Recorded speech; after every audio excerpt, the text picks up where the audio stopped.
వెలుగులోనికి ప్రయాణిస్తూ ఉండగా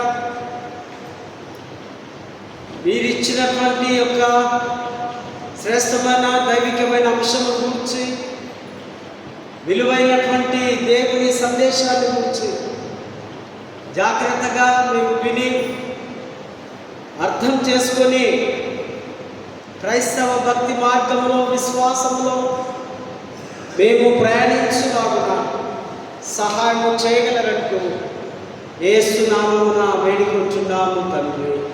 ఆమేన్. దయచేసి కూర్చుందాం.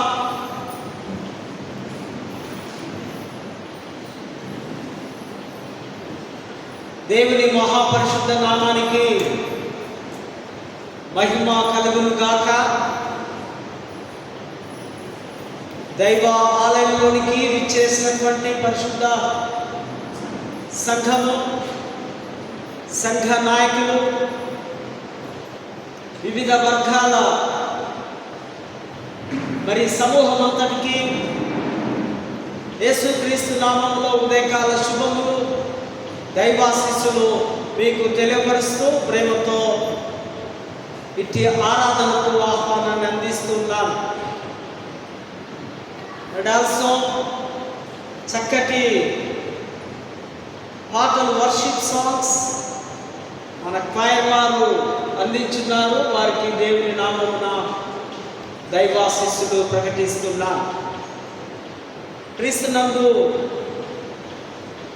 ప్రేమైనటువంటి వారులారా, మరొక పర్యాయము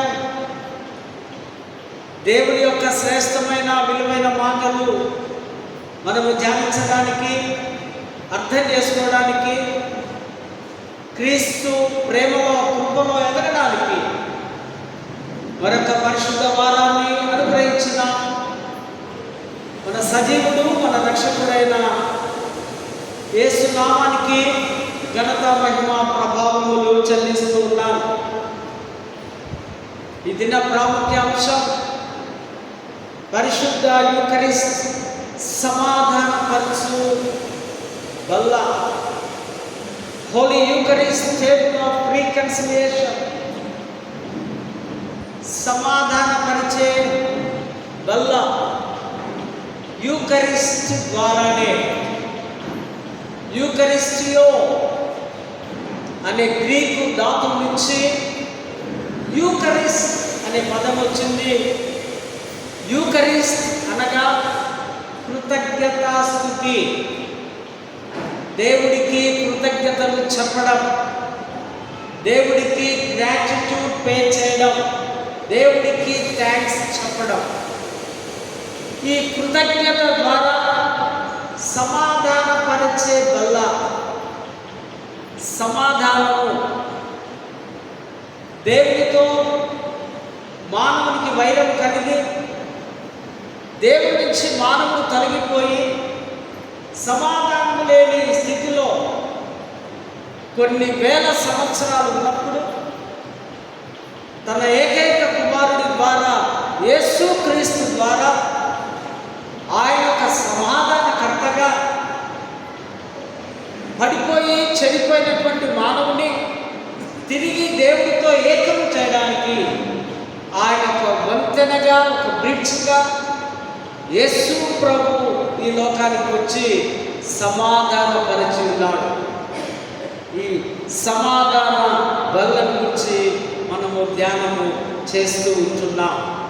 ఈ సమాధానము ఆత్మీయమైనటువంటి ఒక విశ్రాంతి. ఈ సమాధానము ఐక్యపరుస్తూ ఉంది. ఈ సమాధానము చెడిపోయిన వారిని బాగుపరుస్తూ ఉంది. ఇది నిత్య విశ్రాంతిగా ఈ సమాధానం పొందుకున్న వారు దేవునిలో స్థిరమైన వారుగా ఉంచాలని దైవ వాక్యము మనకు సెలవిస్తుంది.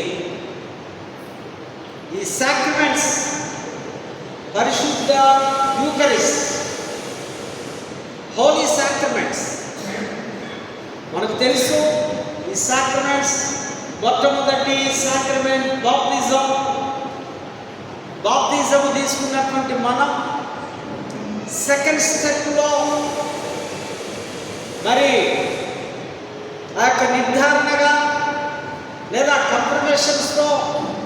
మరొక సంస్కారం పుచ్చుకోవడం, చివరిగా ఈ యొక్క ప్రభు భోజనాన్ని పొందుకునే అర్హత రావడం. బాప్తిజంలో మన పాపములు శాపములన్నీ సమాధి చేయబడుతున్నాయని సంఘం ఎదుట, దేవుని ఎదుట పశ్చాత్తాపడుతూ ఆ ముంచుడు బాప్తిజము ద్వారా నాలో పాత స్వభావం అంతా నేను సమాధి చేస్తున్నాను, తిరిగి యేసు వలె పునరుద్ధానమవుతున్నానని ఒక నూతన సృష్టిగా, నూతన శక్తిగా బాప్తిజంలో మనము అనుభవాన్ని పొందుకుంటాం. తర్వాత ఈ నిర్ధారణ, ఈ బాప్తిజం డీకన్స్ అయ్యారు, ప్రెసిడెంట్ అయ్యారు, లేదా ఇన్ఛార్జ్ అనుకోవచ్చు. కానీ ఈ నిర్ధారణ అన్నది మాత్రం మన పీఠాధిపతులు, మన బిషప్పులు మాత్రమే. బాప్తిజంలో ఏమి ప్రమాణాలు చేసి ఉన్నారో తిరిగి మరొక పర్యాయము వారు అడిగిన ప్రతి క్వశ్చన్స్కు సమాధానం ఇస్తూ వారు మరొకసారి దేవుని చేత ముద్రించబడుతున్నారని తండ్రి గారి ద్వారా ఆ భుజం మీద శిలువ గుర్తు వేసి వారికి ఒక పరిశుద్ధ గ్రంథం, ఒక బహుమానంగా ఇస్తూ, ఇప్పటి నుంచి మీరు ప్రభువులో జతపని వారుగా, ఇప్పటి నుంచి ప్రభు శరీరంలో మీరు ఐక్యత గలవారుగా, ఇప్పటి నుంచి మీరు ప్రభు ఇస్తున్నటువంటి ఆ భోజనాన్ని స్వీకరించేవారుగా, దానికి మీరు అర్హులు అంటూ ఈ సాక్రిమెంట్స్, ఈ సంస్కారాలు, ఈ సంస్కారం అంటే దేవుని కృపకు సాధనాలుగా, సంస్కారం అంటే ఈ సంఘ ఆచారాలుగా, ఈ సంఘ ఆచారాలు, సంస్కారాలు లేనిది సంఘ సభ్యత్వంలో కానీ, సంఘ ఐక్యతలో కానీ, సంఘ కూడికలో కానీ, సంఘ సహవాసంలో కానీ మనము ఉండడానికి వీలు లేదు. ఈ యొక్క ఈ సాక్రమెంట్స్, ఈ సిస్టమ్ ఆది సంఘంలో నుంచి మనం చూస్తాం. అపోస్తల కార్యము 2వ అధ్యాయము 48వ వచనములో అప్పుడే విశ్వాసంలోకి వస్తున్న క్రొత్త విశ్వాసం, ఆ యూద మతంలో నుంచి క్రైస్తవ మతంలోనికి వస్తున్నటువంటి యేసుక్రీస్తును సొంత రక్షకుడుగా అంగీకరించిన వారంట ప్రతి దినము ప్రతి ఇంటికి వెళ్ళి ప్రభు భోజన ఆరాధన క్రమాన్ని అనుసరించేవారు. అది కాస్త మెల్లమెల్లగా 19-20 అధ్యాయంలో మనం చూస్తే ఆదివారమున వారు కూడుకొని ఈ బల్ల విరిచే కార్యక్రమం యూకరిస్ట్. కారణం, అప్పుడు సంఘం లేదు. అప్పుడు ప్రతి ఇంటికి వెళ్ళి కొన్ని వేల మంది, మొదటిగా 120 మంది వారు ప్రార్థించిన వెంటనే వారి మీదకి పరిశుద్ధాత్మ వచ్చినప్పుడు వారు సంఘంగా ఏర్పడి వారు 120 మంది, తర్వాత పేదల ప్రసంగంతో 3000 మంది, ఆ తర్వాత 5000 మంది సంఘము విస్తరించబడుతుంది.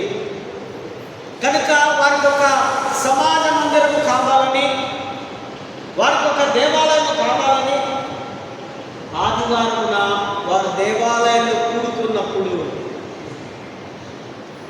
తర్వాత నెలకోసారని లేదా సంవత్సరం కోసారని రకరకాలుగా మరి ఈ దినం యూకరిస్ట్ యొక్క లార్డ్స్ సప్పర్ ప్రతి దేవాలయంలో, ప్రతి సంస్థలో, ప్రతి మందిరంలో ఈ యొక్క కార్యక్రమాన్ని కొనసాగుతున్నారు. ఆ దినాల్లో ఫస్ట్ సెంచరీలో జస్టిన్ గారు, మరి అథనేషియస్ గారు, అలా ఆ దినాల పండితులంతా ఇది సంఘ ఆచారము, సంఘ క్రమము, సంఘంలో ఉండాలని వారు ప్రతిపాదించారు. అయితే 4th సెంచరీలో ఇది లిటర్జికల్గా రోమా చక్రవర్తి కాన్స్టాంటినోపుల్ చక్రవర్తి నైసియా విశ్వాస సభలో ఇవన్నీ యేసుక్రీస్తు గురించి కొన్ని పాయింట్స్ అన్ని వారు విమర్శకుడికి తీసుకొని వచ్చున్నారు. ఆయన జననం, ఆయన మరణం, ఆయన చేసిన సేవ, ప్రతిదానికి ఒక్కొక్క విధంగా ఆయన ప్రభు భోజనం, ఆయన బాప్తిజము, ఇవన్నీ ఆలోచించి ఆ దినాలున్న పోపులు, బిషప్లు, క్రీస్తులు అందరూ కలిసి ఈ యొక్క క్రీస్తు శకం 325లో ఈ సాక్రిమెంట్స్ కూడా కంపల్సరీ సంఘములో ఉండాలి, సంఘ ఆరాధనలో ఒక భాగముగా ఉండాలి అని లిటరచీలో వారు చేర్చడం జరిగింది. నాటి నుంచి నేటి వరకు ఈ యొక్క క్రమాన్ని మనము కొనసాగిస్తూ ఉంటున్నాం. దీని 12th సెంచరీలో థామస్ అక్వినాస్ అనే ఒక ఫాదర్, కేథోలిక్ ఫాదర్ 7 సంస్కారాలని చెప్పారు. 7లో ఈ 2 ప్రాముఖ్యమైనవి, బాప్తిజము మరియు ఈ యొక్క ప్రభు భోజనం. వారి సంస్కారంలో వివాహం కూడా ఉంది కనుకనే వివాహాన్ని కూడా మనము పరిశుద్ధ వివాహము అని అంటాం. సో రాను రాను మార్టిన్ లూథర్ గారు ఆ 7 సంస్కారాలను కొత్తగా ఆయన చేయలేదు. తర్వాత ఒక 3 సంస్కారాలు ఇంపార్టెన్స్ అని, పశ్చాత్తాపము, బాప్తిజము, ప్రభు భోజనము అని వారు డిక్లేర్ చేస్తారు. సో కాలక్రమేణా ఈ 2 మాత్రమే నేడు మనకు ప్రపంచమంతా నడుస్తున్నాయి. థామస్ అక్వినాస్ ఒక సిద్ధాంతాన్ని తీసుకొని వచ్చారు. దాన్ని అంటున్నారు సబ్స్టాన్స్ టచ్, అంటే రూప సన్నిధి అనే సిద్ధాంతం. సబ్స్టాన్స్ అంటే పదార్థం, ట్రాన్స్ఫర్ అంటే మార్చడం. అనగా యేసుక్రీస్తు యొక్క శరీరము, యేసుక్రీస్తు యొక్క రక్తము ఆ బల్ల ద్రాక్షారసము యాజకుడు ప్రార్థన చేస్తూ ఉండగా అవి సాక్షాత్తు క్రీస్తు శరీరంగా, క్రీస్తు రక్తంగా మార్చబడుతూ ఉంది. దీన్ని రూప సన్నిధి లేదా రూప సిద్ధాంతము అని అన్నారు. దాన్ని మార్టిన్ లూథర్ గారు మరి కాస్త వివరంగా చెబుతూ, యాజకుడు ప్రార్థన చేయడమే కాదు, విశ్వాసిలో విశ్వాసం ఉంటేనే ప్రభు భోజనంలో చేయి పెట్టాలి. మరియు వాక్యము ద్వారానే ఆ ప్రభు భోజనము, యేసుక్రీస్తు యొక్క శరీరము, రక్తము, ద్రాక్షరసము రొట్టెగా మార్చబడుతుంది. వాక్యము బోధిస్తూ ఉండగానే లేదా అక్కడ ప్రార్థన చేస్తూ ఉండగానే అవి మార్చబడుతుంది అని అంటారు. జింగ్లీ అనేటువంటి ఆ పండితుడు కూడా ఈ సంస్కారము యేసు యొక్క మరణ పునరుద్ధానములకు సూచనగా ఉంది. ఇది పుచ్చుకున్న విశ్వాసి యేసు యొక్క మరణ పునరుద్ధానములో జ్ఞాపకము చేసుకోవాలి, జ్ఞాపకం ఉంచుకోవాలని. ఇది పవిత్రమైనటువంటి భోజన బల్ల. ఈ భోజన బల్లలో అందరము పాలుపంపులు పొందుకోవాలి. ఈ 3 ప్రాముఖ్యమైన విషయాలు ఇక్కడ మనము గమనించాలి. యూకరిస్టికు లేదా ప్రభు దగ్గరికి వచ్చే ప్రతి విశ్వాసం 3 తెలుసుకోవలసిన విషయాలు. ముందుగా యోహాను సువార్త 6వ అధ్యాయము 53లో మనం ఒక మాటను చూస్తాం. ఎవరైనా తీసి గట్టిగా చదవగలరా? యేసు మీరు మనుష్య కుమారుని శరీరము తిని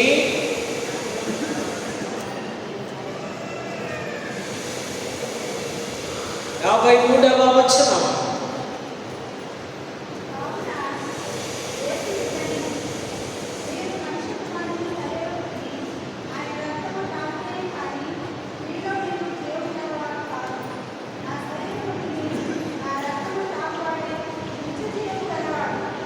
అంచె దినమున నేను వాని లేపెదను.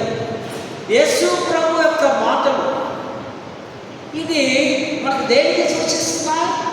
ఎస్కటాలజీ అన్నారు. అంటే అంచె దినమున నా శరీరానికి నా రక్తం త్రాగువాడే నిత్య జీవానికి యోగ్యుడవుతాడు.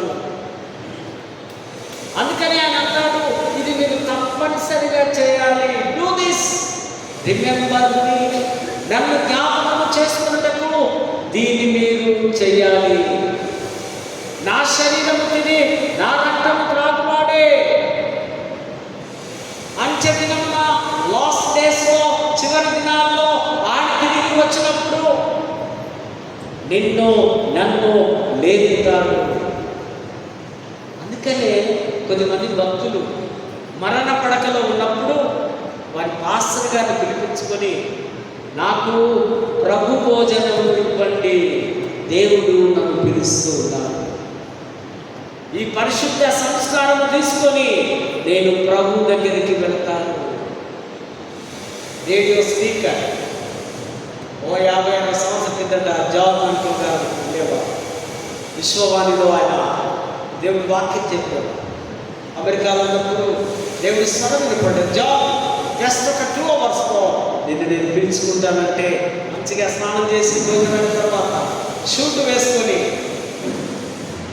వారి పిల్లలకు చెప్తున్నాడు, బిడ్డ ఫలానా పాస్టర్ గారిని పిలిపించండి, నాకు ఈ యొక్క యూకరిస్ట్ లార్డ్ సప్పర్ కావాలి. వాళ్ళ డాడీ ఈ టైంలో ఎందుకు? నైట్ 10:30 అవుతుంది, ఎందుకు మీరు షూట్ వేసుకొని స్నానం చేసి ఫ్రెష్గా ఉన్నారు? ఏంటంటే లేదు, పిలిపించండి. వెంటనే ఆ పాస్టర్ గారు వచ్చి వాటిని ప్రార్థన ద్వారా క్రీస్తు శరీరంగా రక్తంగా మార్చి ఆయనకి అందించినప్పుడు వారు పడుకున్నారు, వాళ్ళ పిల్లలు పడుకున్నారు. తెల్లవారి లోపు ప్రభు దగ్గరికి వెళ్ళారు.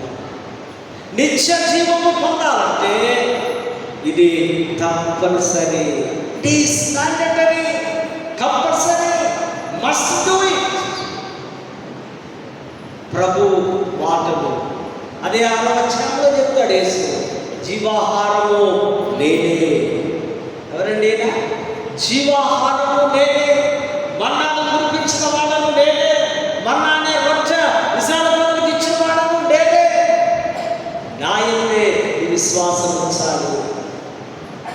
నంబర్ 1 పాయింట్ ఇక్కడ మనం చూస్తే, యేసు చేసిన త్యాగాన్ని, సాక్రిఫైస్ను గుర్తు పెట్టుకొని అక్కడి నుంచి నువ్వు లేచి వస్తూ ఉన్నప్పుడు నీకు జ్ఞాపకం ఉండాలి, ప్రభువా నా కొరకు నువ్వు చేసిన త్యాగం, ప్రాణం పెట్టావు కదా, సిలువలో నా కొరకు మరణించావు కదా, సిలువలో రక్తం కాల్చున్నావు కదా, నా పాపాన్ని నా హృదయంలోంచి తీసివేసినావు కదా. నీవు అక్కడి నుంచే ప్రభువు జ్ఞాపకం చేసుకుంటూ రావాలి. ముచ్చట్లు పెట్టుకుంటూ రాకూడదు, మాట్లాడుకుంటూ రాకూడదు. దేవాలయంలో కూర్చున్నప్పుడు పక్కవారితో లేదా చెవిలో నవ్వులు మాటలు చేయకూడదు. కారణం దేవుని నువ్వు అవమానపరుస్తుంటా. నీ కూర్చున్న చూపు, నీ మనస్సు అంత సిద్ధమైపోయి ఉండాలి.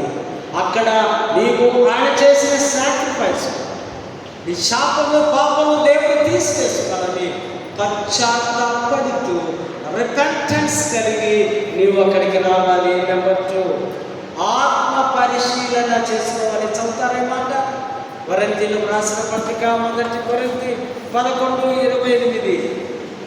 కాబట్టి ప్రతి మనుషుడు తన్ను తాను పరీక్షించుకొనవలెను.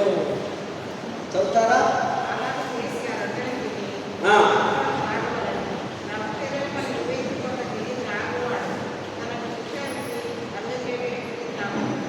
చాలు. తన్ను తాను పరీక్షించుకో. నిన్న ఏం చేస్తావు? పోయిన వారం ఏం చేస్తావు? ఏ విధంగా నీ జీవితం? ఆత్మ పరిశీలన. నేను అక్కడికి వెళుతూ ఉంటా, అది ఆయన పరిశుద్ధ రక్తము మాంసము, నేను పాపంలో ఉంటే ఏ విధంగా తీసుకోవాలి? Self declaration. నీ హృదయంలో నీకు తెలుసు పెట్టు, నీవు ఈ 4 నెలల కిందట వారి కింద మేము చేసిన పనులు నీకు తెలుసు. ఆత్మ పరిశీలన చేసి పౌలు అంటున్నాడు, జాగ్రత్త బిడ్డ, నీవు స్వనీతి స్వపరీక్ష చేసుకోకపోతే నీ మీదికి ఏమొస్తుందట? రోగం వస్తుంది, శాపం వస్తుంది, మరణం వస్తుంది. ఇవన్నీ దేవుడి శిక్ష ఉగ్రత నీకు వస్తుంది. కనుక బీకే నీవు ఆత్మ పరిశీలన చేసుకోవాలి తీసుకునే ముందు.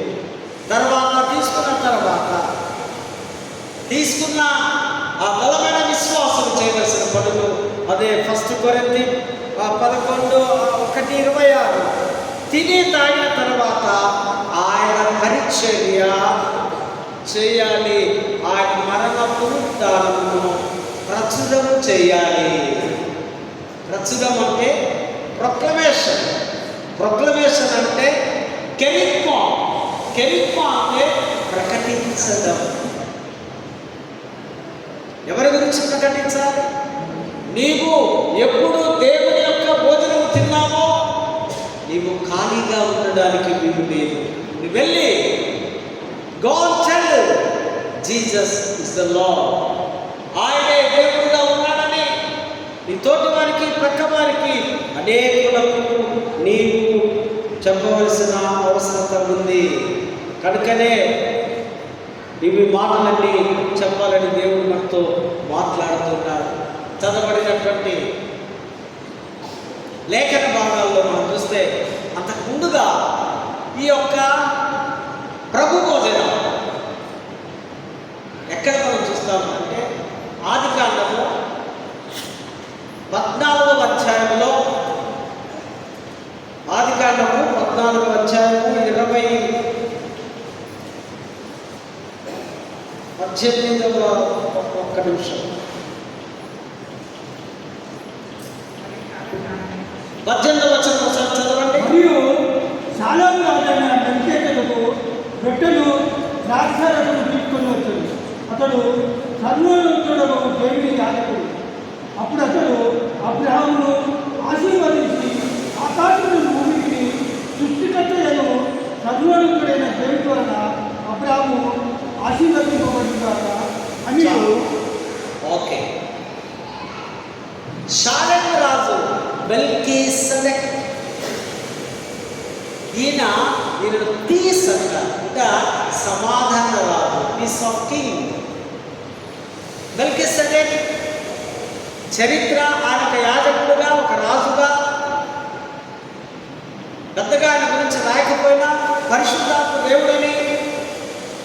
అతడు అబ్రహాముకు రొట్టె ద్రాక్షారసము మొట్టమొదటిగా ఇక్కడే మనం చూస్తున్నాం. ఇదే ప్రభు భోజనం. ఆయన యుద్ధాలు చేసి అబ్రహాము వచ్చినప్పుడు ఎప్పుడైతే ఈ యొక్క రొట్టె ద్రాక్షారసము ఇవ్వబడిందో అప్పుడు వెంటనే అబ్రహాము తర్వాత భాగాలు మనం చూస్తాం, ఆయనకు 10వ భాగము చెల్లించడం. నేను సంపాదించిన దాంట్లో నా దేవుడికి ఇవ్వాలని. రెండవదిగా ఈ ప్రభు భోజనాన్ని మనం గమనిస్తే నిర్గమాకాండం, ఎక్సడస్లో 12వ అధ్యాయంలో చూస్తాం.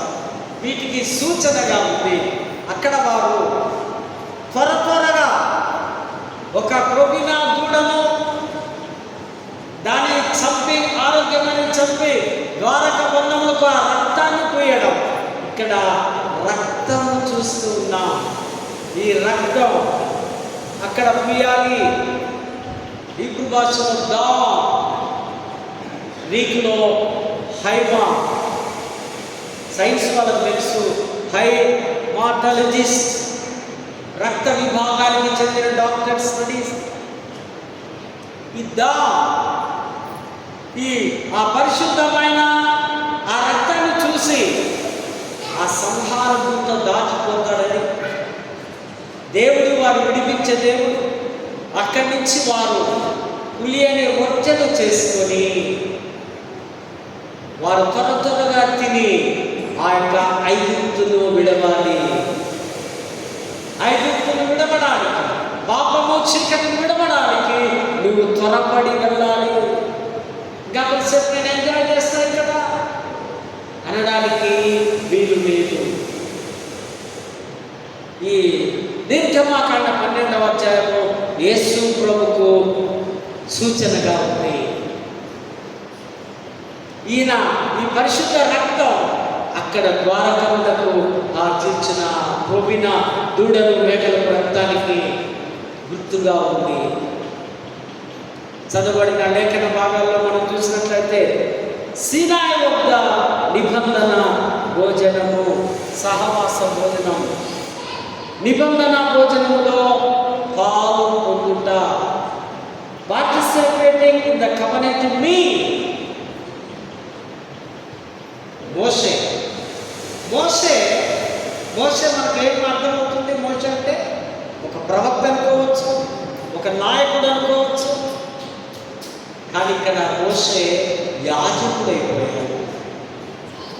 మోషే సీనాయి కొండ దగ్గర ప్రభుతో మాట్లాడి దేవుడి ముఖాముఖిగా చూసి, తర్వాత ఆయన బలిపీఠము దగ్గర బలులు అర్పించి, పాత నిబంధన అనగానే మనకు మైండ్స్లో రావాలి అర్పణలు, బలులు, రక్తము చెందించాలి. దేవుడికి బలిపీఠము దగ్గర యాజకుడు వెళ్ళి ఆ రక్తాన్ని చిందిస్తే అప్పుడు పాప పరిహార బలి, సమాధాన బలులు, ఈ బలులు చాలా అవసరం ఆ దినాల్లో. సమాధాన బలిగా ఈ covenant, reconciliation, communion and worship. ఈ ప్రభు భోజనంలో నిబంధన ఉంది, సమాధానం ఉంది, సహవాసం ఉంది, ఆరాధన ఉంది. ఈ అన్ని భాగాల్లో దేవుడి యొక్క కృప ప్రత్యక్షత కనిపిస్తుంది. బలులు అర్పించేవారు, రక్తము ద్వారా నిబంధన దృఢీకరించబడుతూ ఉంది, డిక్లేర్ అవుతుంది, డిక్లరేషన్ చేస్తున్నారు. ఇది రక్త నిబంధన, యేసు నిబంధన. అందుకే యోహాను అంటాడు, ప్రతి పాపము నుండి యేసు రక్తం మనను విడుదలనిస్తూ ఉంది. యేసు రక్తము ద్వారానే పాపి పరిశుద్ధుడిగా మార్చబడతాడు. యేసు రక్తం లేకపోతే నీకు పరిశుద్ధత లేదు, నీవు పరిశుద్ధుడవు కావు.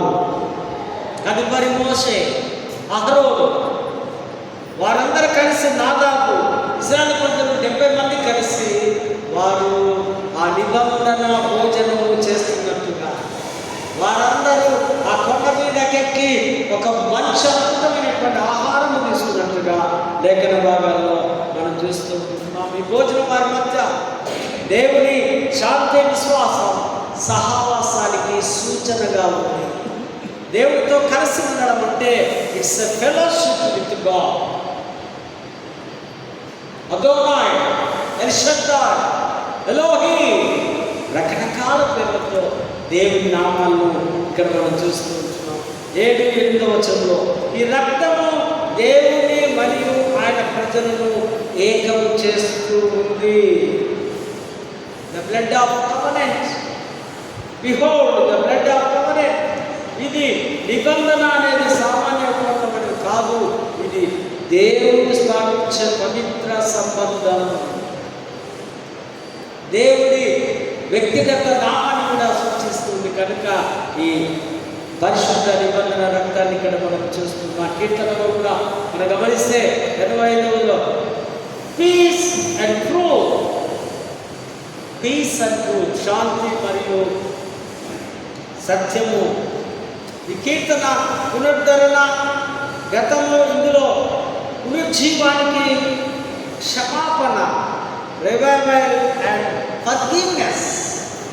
సమాధానంలో ప్రాముఖ్యమైనటువంటి మాట క్షమాపణ.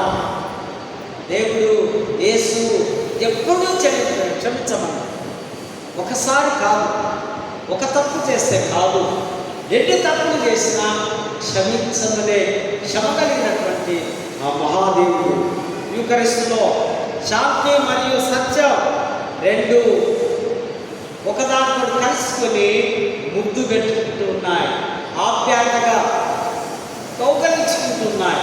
శాంతి సత్యం సమాధానం అనే కర్ణతో, శాంతి అనే కర్ణతో ప్రారంభమవుతుంది. కనుక రీకన్సిలేషన్స్ బ్రింగ్స్ పీస్. ఈ సమాధానము శాంతిని తీసుకొని వస్తుంది, ఐక్యతను తీసుకొని వస్తుంది. దేవుడితో క్షేమము, ఐక్యత, పునరుద్ధరించబడిన సంబంధంగా నీతియు సమాధానము కలుసుకుంటాయి. దేవుడు పాపము నుండి, శాపం నుండి, సమస్యల నుండి విడిపించడానికి ఆయన దేవుడిగా ఈ లోకానికి వచ్చినాలని కీర్తనకారుడు రాస్తూ ఉన్నాడు. పత్రికల పాఠంలో కూడా మనం గమనించినట్లయితే 1 కొరింథీ 10:14-22 ఒకే రొట్టెలోని సహవాసం, వన్ బ్రెడ్ ఫెలోషిప్, ఒకే రొట్టె ఐక్యతను తీసుకొని వస్తుంది. కొయినోనియో మీన్స్ ఫెలోషిప్, సహవాసం.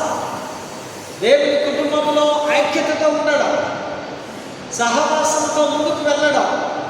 ఒకే రొట్టె, వన్ బ్రెడ్, ఒకే రొట్టెను మనము భుజించాలి అని ఇక్కడ ఆయన పౌలు వారికి రాస్తూ ఉన్నారు. కొరింథీ సంఘంలో విగ్రహారాధనకు నిలయాలుగా ఉన్నాయి. అప్పుడప్పుడే క్రైస్తవంలోకి వస్తున్న నూతన విశ్వాసము మరొకసారి పడిపోయే స్థితిలో, మన గ్రామాల్లో కూడా అంతే కదా, ఏదైనా హిందూ పండుగలు వస్తే వారు కూడా వెళ్ళి అక్కడ ఏదో చేస్తూ ఉంటారు వీళ్ళతో కలిసి. అంటే వారికి పరిపూర్ణ జ్ఞానం లేనప్పుడు, అర్థం కానప్పుడు లోకంలో పడిపోయే అవకాశం. పౌలు అదే హెచ్చరిస్తున్నాడు. యూకరిస్ట్ అనేది ఒక భాగస్వామ్యం. యూకరిస్ట్ ఈజ్ ద పార్టిసిపేషన్, భాగస్వామ్యం. వాళ్ళు కలిసిపోయేది యొక్క ప్రభు భోజన బలలో రొట్టె మరియు పాత్రను పంచుకోవడం అంటే క్రీస్తు శరీరమును భుజించడం, క్రీస్తు శరీరంలో రక్తంతో నిజమైన సహవాసంలో ఉండడం, సాక్షాత్తు ఆయన కలిగి ఉండడం, ఇతరులను కలిగి ఉండడం కాదు. యూకరిస్ట్ అన్నది ఐక్యతను సృష్టిస్తుంది.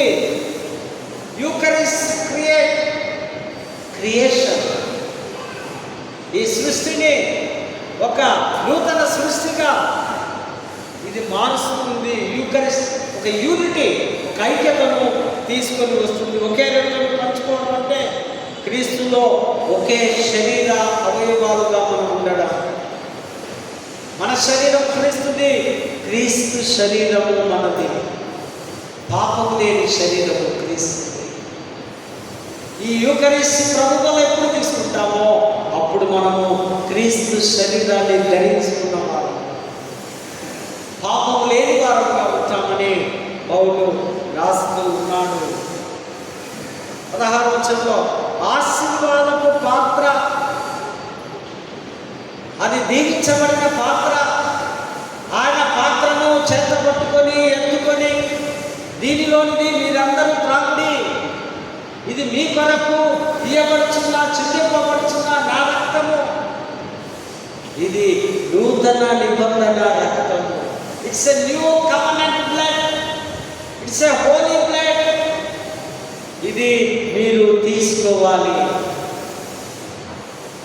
తాను అప్పగింపబడిన రాత్రేళ్ళు ఆ రొట్టెను పట్టుకొని స్తోత్రం చేసి దాన్ని విడిచి, ఇది మీరందరూ తినుడి,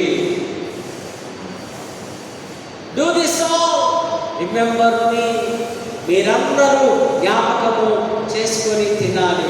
ఆశీర్వాదము పాత్ర. ఇది దయ్యములు అనగా విగ్రహములు, విగ్రహారాధనలు, విగ్రహ మనస్సు కలిగిన దేవుడు దేవతలు అనేక కాదు. ఇది ఆశీర్వాదపు పాత్ర. క్రీస్తు మరణానికి, శ్రమకు సూచనగా ఉంది.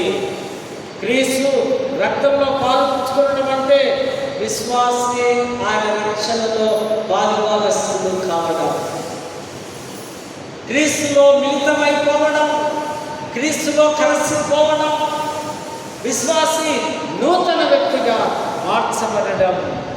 మత్తయి సువార్త యొక్క క్రీస్తు రక్తములో ఈ విధంగా మార్చబడడం అని లేఖన భాగాలు ఇక్కడ మనము చూస్తూ ఉంటున్నాం. సువార్త కాలంలో కూడా మనం గమనిస్తే మత్తయి సువార్త 5వ అధ్యాయం 23-26 సెర్మన్ ఆన్ మౌంట్ అనగా కొండ మీద ప్రసంగము. ఇది చాలా ప్రాముఖ్యమైన ప్రసంగాలు, 5, 6, 7 అధ్యాయం. ఈ ప్రసంగం విని మహాత్మా గాంధీ గారు యేసు ప్రభువును బాగా ఇష్టపడ్డారు. ఈ వ్యక్తి ఇంత ప్రేమ ఉందా, ఇంత దయ ఉందా, నేను చదివిన ఏ పుస్తకాల్లో ఇంత గొప్ప వ్యక్తి నేను చూడలేదని ఆయన క్రీస్తును బాగా ఇష్టపడి చదివారు. ఈ యొక్క కొండ మీద ప్రసంగాలు బాగా. ఇది ఇక్కడ మనం చూస్తున్నాం. మొదట సమాధాన పండి, ఫస్ట్ బి రీకన్సల్. ముందు నువ్వు సమాధానపడు. సమాధానం లేకుండా నీవు అర్పించే అర్పణ, నీ ఆఫరింగ్స్ నాట్ యాక్సెప్టబుల్. అంగీకారం చేయవు. నీ సహోదరుడి మీదనో, నీ ఇంటిలోనో, నీ సంఘములోనో, నీ దేశంలోనో, నీ ప్రక్కవారిలోనో నీవు అసమాధానముగా ఉంటే నీవిచ్చే ఎంత విలువైన వస్తువులు కానీ మరి ఏదైనా కానీ వాటిని త్రోసివేయబడతాయి. ఒక భక్తుడు ఒక పుస్తకంలో చదివారు. ఒక మంచి ఆఫీసర్ బాగా కానుకలు వేస్తుంటే ఆయనకు డౌట్ వచ్చింది. ఎవరో చెప్పారు, ఇలా ఫలానా ఈ 4 చేతులు సంపాదిస్తున్నాడు, అందుకే చాలా విలువైన కానుకలు ఇస్తున్నాడు. అప్పుడు ఆయన వెంటనే ఒక సండే ఇదే చెప్పాడు, మీ కష్టార్జితం మాత్రమే దశమ భాగాలు కానీ కానుకలు కానీ వేయండి. అక్రమమైనటువంటి డబ్బులు తీసుకొని వస్తే అవి అంగీకరించబడవు, స్వీకరించబడవు. అది దయ్యము సొమ్ము లేదా దురాత్మ చేత నింపబడిన సొమ్ము. అటువంటిది దేవుడు ఇష్టపడు అని ప్రసంగం చేస్తే కొంతకాలానికి ఆ ఇస్తున్న వ్యక్తికి అర్థమైపోయింది, అయ్యో దేవుడు నాతో మాట్లాడుతున్నాడు. అప్పటి నుంచి కరెక్ట్గా ఆయనకు వచ్చినటువంటి ఆ యొక్క జీతంలో నుంచి కరెక్ట్గా ఆ దశమ భాగాన్ని ఇస్తూ దేవుడు మహిమపరచాలి. మీ అర్పణలు, మీ హృదయంలో నెమ్మది లేకపోతే, శాంతి లేకపోతే మొదటిగా మీ అర్పణలన్నీ ఇక్కడ వదిలేసి ఎంత దూరం ఉన్నాడో నీ సహోదరుడు ఆయనతో సమాధానపడు. సమాధానం లేకపోవడానికి చాలా కారణాలు ఉన్నాయి. మొదటిగా ఈ హృదయంలో ఏముంది? పాపం, సిన్. ఇది మనలను దేవుడికి దూరపరుస్తుంది, దేవుడి దగ్గరకు రాకుండా చేస్తుందని యెషయా 59:2 చూస్తాం. మన పాపములు, మన దోషములు దేవుడికి అడ్డుబండగా ఉంటాయి. సమాధానాన్ని తీసుకొని రాలేదని ప్రవక్త రాస్తున్నాడు. పాపము హృదయంలో నుంచి బయటకు వెళ్ళాలి. నెంబర్ 2, అసూయ, జలసి. అసూయ చేత, కోపము చేత కయ్యూను తన సొంత తమ్ముని హేబేలును చంపాడు. కారణం ఆయన హృదయంలో కలిగినటువంటి ఈ అసూయ, ఈ కోపం శత్రుత్వానికి దారి తీసుకుంది, ప్రేమను కనుమరుగు చేస్తూ ఉంది. 3వదిగా గర్వం. గర్వం ద్వారా క్షమాపణ, ఐక్యత ఉండదు. గర్విస్తూ ఉంటారు. బైబిల్లో చాలామంది గర్వించిన వారు ఉన్నారు కదా. ఫరో రాజు గర్వించబడ్డాడు. తర్వాత ఏం చెప్పాడు ఆయన? ఒక పశువులాగా గడ్డి వేసే స్థాయిలో. హేరోదు రాజు గర్వించబడ్డాడు. దేవుడి కంటే నేనే ఎక్కువ అనుకుంటూ ఆయన పొగడ్తలు, ఆయన ఘనత ప్రజలందరూ చేస్తుంటే వెంటనే ఆయన కుప్పకూలిపోయి కుస్తం వచ్చి మరొకటి వచ్చి ఆయన స్పాట్లో ఒత్తినట్లుగా దేవుడి వాక్యాన్ని చూస్తుంది. గర్వము నాశనానికి మూలము. తర్వాత క్షమించడం, అన్ఫర్గివ్నెస్, క్షమించలేకపోవడం, క్షమించే హృదయం లేకపోవడం, క్షమాపణ. ఈ మంచి విశ్వాసమున్న సుగుణ ఎదుటి వారిని తప్పులు చేస్తే క్షమించే మనస్సు కలిగి ఉండాలి. అప్పుడే సమాధానం వస్తుంది. తర్వాత విభేదాలు, పక్షపాతం, డివిజన్స్ అండ్ పార్షియాలిటీ. పక్షపాతం క్రీస్తు శరీరాన్ని చీల్చి వేస్తాయి. డివిజన్స్ ఉంటాయి, విభేదాలు ఉంటాయి.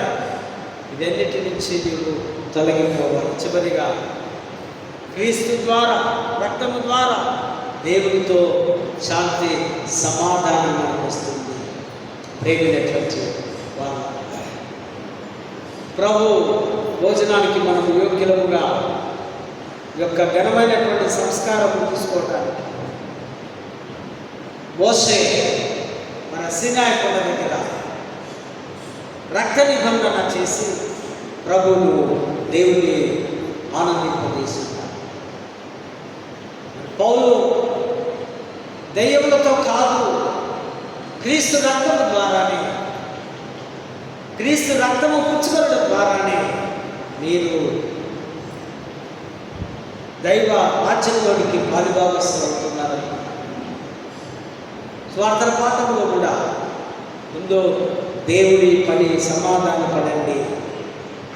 మీరు ఈ విధంగా సమాధాన పడండి, మీ అర్పణను దేవుడు అంగీకరిస్తారు. సమాధానం అన్నది మానవ జీవితంలో దేవుడు మనకి ఇస్తున్నటువంటి ఒక మంచి లక్షణముగా, గుణముగా ప్రతి వారం యొక్క ప్రభు భోజనానికి వస్తున్న మనం ఆత్మ పరిశీలన చేస్తాం.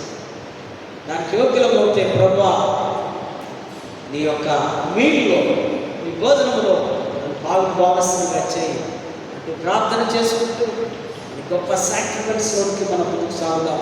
అటువంటి కృప, దైవాశీస్సులు దేవుడు మనకందరికీ అనుగ్రహించుగా. పరిశుద్ధుడు అప్రేమైన తండ్రి నీకు వందనాలు చెల్లిస్తున్నాను. కొన్ని నిమిషాలు ఈ కవనెంట్, ఈ కమ్యూనియన్ యొక్క రీకన్సిలేషన్, ఈ వర్షిప్, ఈ ఆరాధన అంతటిలో ఈ మాతో ఉండి ఈ దైవ జ్ఞానంతో నిండి కొన్ని నిమిషాలు మేము మరొకసారి ప్రభు వచనాన్ని అర్థం చేసుకున్నందుకు మీకు వందనాలు చెల్లిస్తాం. చేరవచ్చిన ప్రియబిడ్డలందరినీ దీవించగలరు. యేసు నామమున వేడుకుంటున్నాము.